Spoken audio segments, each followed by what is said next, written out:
Good morning friend, welcome to my YouTube channel student dictation zone. आज तारीख है 23 अप्रैल और आज मैं आपको यहाँ पर दैनिक जागरण समाचार पत्र की संपादकीय 80 प्रति मिनट की गति में बोलूँगा। अगर आप हमारे चैनल स्टूडेंट डिक्टेशन जोन पर नए हैं तो चैनल को सब्सक्राइब करें, वीडियो को लाइक करें और इसे शेयर करें। तो आइए दैनिक जागरण 80 प्रति मिनट संपादकीय स्टार्ट होगी 5 सेकेंड बाद।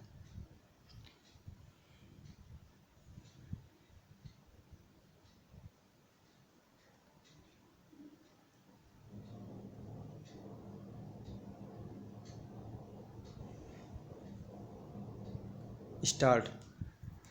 कोरोना आपदा के रूप में मानव सेहत के लिए सबसे बड़े संकट से जूझते डॉक्टरों और स्वास्थ्यकर्मियों पर हमले के साथ ही उनसे बुरे बर्ताव की जैसी घोर लज्जास्पद घटनाएं सामने आ रही हैं, उन्हें देखते हुए कानूनी प्रावधानों को सख्त करने के अलावा और कोई उपाय नहीं रह गया था। केंद्र सरकार ने महामारी अधिनियम में संशोधन करने के लिए अध्यादेश लाने का फैसला करके एक सही कदम उठाया। ऐसे किसी कदम की आवश्यकता इसलिए बढ़ गई थी क्योंकि एक तो इन घटनाओं के चलते दुनिया भर में देश की बदनामी हो रही थी और दूसरे अपने पर हमले से हैरान डॉक्टर परेशान। इंडियन मेडिकल एसोसिएशन के बैनर तले विरोध दर्ज कराने की तैयारी कर रहे थे। सरकार के कदम को देखते हुए उन्होंने अपने विरोध को तो स्थगित कर दिया, लेकिन केवल इतने से संतुष्ट नहीं हुआ जा सकता कि संशोधित महामारी अधिनियम में चिकित्सकों और स्वास्थ्यकर्मियों पर हमले के दोषियों के खिलाफ सजा के साथ जुर्माने का भी प्रावधान किया गया है। दुष्ट तत्वों को सही सबक तब मिलेगा जब उनके दुराचरण के लिए उन्हें कठोर दंड का भागीदार बनाया जाएगा।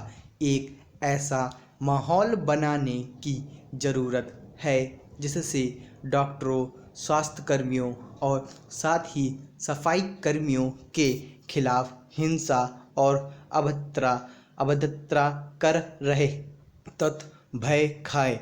ऐसा माहौल तभी बनेगा जब राज्य सरकारें ऐसे तत्वों के खिलाफ सख्त कार्रवाई को लेकर अतिरिक्त सतर्क रहेंगी।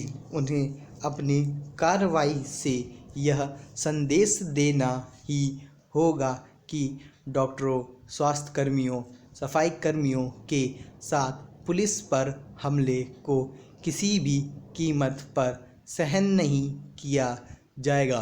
पैरा कोरोना के खिलाफ जंग में असहयोग और अभद्रता करने पर आमादा तत्वों का दुस्साहस कितना बढ़ा हुआ है, या इससे पता चलता है कि वे पुलिस पर भी हमला करने से बाज नहीं आ रहे हैं। वे पुलिस पर तब हमला कर रहे हैं जब वह उनकी मदद के लिए उन तक पहुंच रही है। इंदौर, मुरादाबाद के बाद साथ कुछ अन्य शहरों में डॉक्टरों के साथ पुलिस पर हमले की घटनाओं को किसी गलतफहमी का परिणाम मानना एक भूल ही होगी।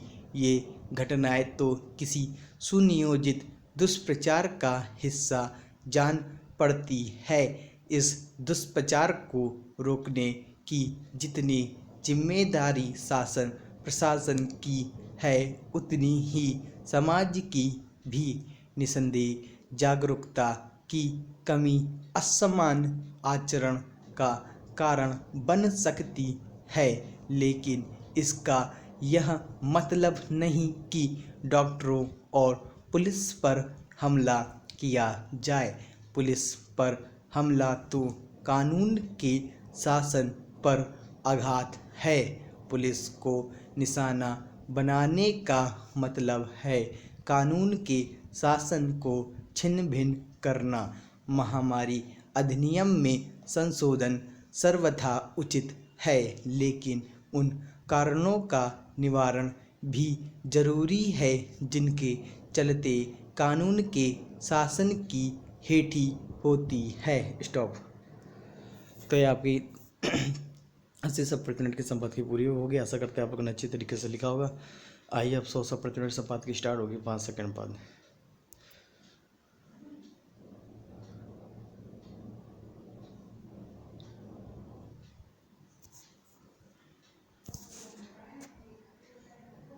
स्टार्ट। कोरोना आपदा के रूप में मानव सेहत के लिए सबसे बड़े संकट से जूझते डॉक्टरों और स्वास्थ्य कर्मियों पर हमले के साथ ही उनसे बुरे बर्ताव की जैसे घोर लज्जास्पद घटनाएं सामने आ रही हैं, उन्हें देखते हुए कानूनी प्रावधानों को सख्त करने के अलावा और कोई उपाय नहीं रह गया था। केंद्र सरकार ने महामारी अधिनियम में संशोधन करने के लिए अध्यादेश लाने का फैसला करके एक सही कदम उठाया। ऐसे किसी कदम की आवश्यकता इसलिए बढ़ गई थी क्योंकि एक तो इन घटनाओं के चलते दुनिया भर में देश की बदनामी हो रही थी और दूसरे अपने पर हमले से हैरान परेशान डॉक्टर इंडियन मेडिकल एसोसिएशन के बैनर तले विरोध दर्ज कराने की तैयारी कर रहे थे। सरकार के कदम को देखते हुए उन्होंने अपने विरोध को तो स्थगित कर दिया, लेकिन केवल इतने से संतुष्ट नहीं हुआ जा सकता कि संशोधित महामारी अधिनियम में चिकित्सकों और स्वास्थ्य कर्मियों पर हमले के दोषियों के खिलाफ सजा के साथ जुर्माने का भी प्रावधान किया गया है। दुष्ट तत्वों को सही सबक तब मिलेगा जब उनके दुराचरण के लिए उन्हें कठोर दंड का भागीदार बनाया जाएगा। एक ऐसा माहौल बनाने की ज़रूरत है जिससे डॉक्टरों, स्वास्थ्यकर्मियों और साथ ही सफाई कर्मियों के खिलाफ हिंसा और अभद्रता कर रहे तत्व भय खाए। ऐसा माहौल तभी बनेगा जब राज्य सरकारें ऐसे तत्वों के खिलाफ सख्त कार्रवाई को लेकर अतिरिक्त सतर्क रहेगी। उन्हें अपनी कार्रवाई से यह संदेश देना ही होगा कि डॉक्टरों, स्वास्थ्यकर्मियों, सफाई कर्मियों के साथ पुलिस पर हमले को किसी भी कीमत पर सहन नहीं किया जाएगा। पैरा। कोरोना के खिलाफ जंग में असहयोग और अभद्रता करने पर आमादा तत्वों का दुस्साहस कितना बढ़ा हुआ है, या इससे पता चलता है कि वे पुलिस पर भी हमला करने से बाज नहीं आ रहे हैं। वे पुलिस पर तब हमला कर रहे हैं जब वह उनकी मदद के लिए उन तक पहुंच रही है। इंदौर, मुरादाबाद के साथ कुछ अन्य शहरों में डॉक्टरों के साथ पुलिस पर हमले की घटनाओं को किसी गलतफहमी का परिणाम मानना एक भूल होगी। ये घटनाएं तो किसी सुनियोजित दुष्प्रचार का हिस्सा जान पड़ती है। इस दुष्प्रचार को रोकने की जितनी जिम्मेदारी शासन प्रशासन की है, उतनी ही समाज की भी। निसंदेह जागरूकता की कमी असमान आचरण का कारण बन सकती है, लेकिन इसका यह मतलब नहीं कि डॉक्टरों और पुलिस पर हमला किया जाए। पुलिस पर हमला तो कानून के शासन पर आघात है। पुलिस को निशाना बनाने का मतलब है कानून के शासन को छिन्न भिन्न करना। महामारी अधिनियम में संशोधन सर्वथा उचित है, लेकिन उन कारणों का निवारण भी जरूरी है जिनके चलते कानून के शासन की हेठी होती है। स्टॉप। तो ये आपकी संवाद की पूरी होगी। 100 शब्द प्रति मिनट से थोड़ी सी ज़्यादा थी। यहाँ पे आज मैंने एक एक वर्ड करके बोला है, दो दो तीन तीन वर्ड करके नहीं बोला है, तो हो सकता है आपको लिखने में दिक्कत हुई है। लेकिन ऐसे ही वर्डों की भी प्रैक्टिस करिए कि एक एक वर्ड मतलब जोड़ के ना बोला जाए, जिससे कि आप जल्दी जल्दी लिख ना पाएँ। मतलब कि लिख लीजिए, लेकिन वर्डों की प्रैक्टिस अच्छी तरीके से होगी तो आप जैसे भी बोला जाएगा एक एक वर्ड करके या दो दो तीन तीन वर्ड को भी जोड़ के भी, तो भी आप उनकी प्रैक्टिस कर लेंगे। तो ऐसी लिखने के लिए हमारा यूट्यूब चैनल सब्सक्राइब करें। Thanks for watching this video.